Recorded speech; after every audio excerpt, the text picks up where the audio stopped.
Well, hey YouTube, so today guys, we have some really cool information here. This is about Take-Two's response to Nintendo and Nintendo NX guys. So, there was a recent interview with Strauss Zelnick, the CEO of Take-Two Interactive. This is a very important individual. This is not some low...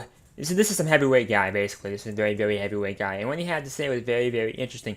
So, this is his exact quote. "We're believers. We never wanted to count out Nintendo. They do it over and over again. So, we're pretty enthusiastic, actually." That's what he has to say, man. I mean, Nintendo games and 2Take have produced games long time ago on mutual platforms. It hasn't been for a while.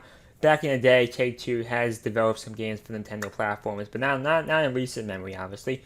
You know, basically, what else do you have to say here? He said, Nintendo's position in the console race, it's not a slump, it's intentional. They come to market, they do really well, and they sort of exit the market for a period of time. They've been doing that for 150 years, but they do eventually bounce back. So that's what the individual had to say, guys. And now for my thoughts. The man's very smart. You don't count out Nintendo. People have been counting out Nintendo for the past 5 years for rightful reasons. The Wii U was a failure, no third-party support, weird ARM architecture for a home console. Why you put mobile ARM on a home console? Who the fuck thought that was a good idea?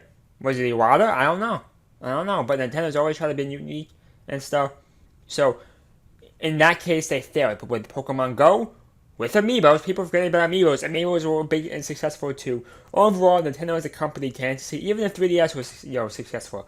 Mega Ruby and Alpha Sapphire sell like 10 million copies. It's still in the top 20 games sold per week. It's still up there now. And I remember I checked the UK list a couple weeks ago. It was still there. So Nintendo will succeed in the long run. They're gonna have failures. Like any company, they're gonna have failures. But they make sure after they fuck up, after they fail, that they come back the next time with a great thing. I mean, think about this.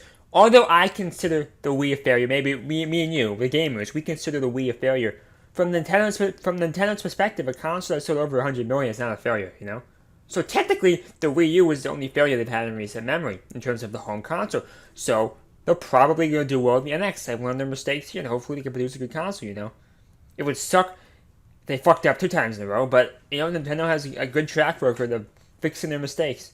Eventually, it takes time. But the Wii U has been a 5-year mistake, and I think it's time that they learn from the mistakes here. Look at the Legend of Zelda Breath of the Wild. They learned from the mistakes of Skyward Sword. Skyward Sword was the worst selling Zelda game.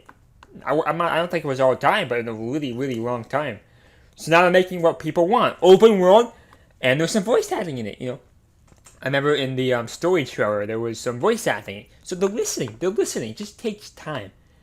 5 years. It takes every 5 years is a Zelda game, right? So it takes them about 5 years to fix the console or fix the Zelda problem. You know what I'm saying? Give them 5 years, It takes them 5 years to do it because when they come back and they fix the issues, they want to do it right, And Breath of the Wild, hopefully Nintendo NX, is going to be the right thing to do.